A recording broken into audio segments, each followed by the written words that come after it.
दरम्यान खासदार Sujay विखेंनी Nilesh लंकेंना open challenge दिलंय। निलेश लंके पाठांतर करून माझ्या एवढी इंग्रजी बोलले तरी आपण उमेदवारी अर्जच भरणार नाही, माघार घेणार, असं ओपन चॅलेंज त्यांनी दिलेलं आहे।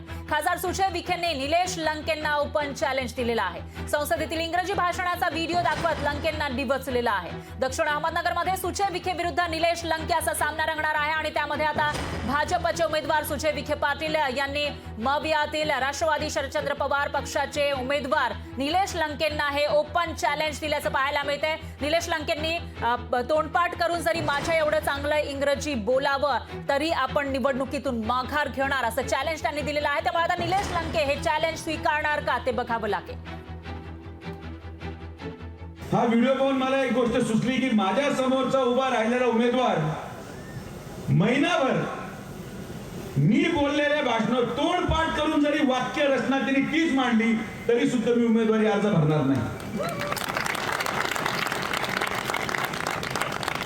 जेवढी अंग्रेजी मी बोलली, जेवढी हिंदी मी बोलली, तेवढ्या समोरच्या उमेदवारांनी मी तुम्हाला महिना देतो, पाठ करा, रात्रंदिवस पाठ करा आणि जर एकदम वाक्य रचना तशी केली तर अजून उमेदवारी भाई अर्ज भरायला 20 दिवस आहेत।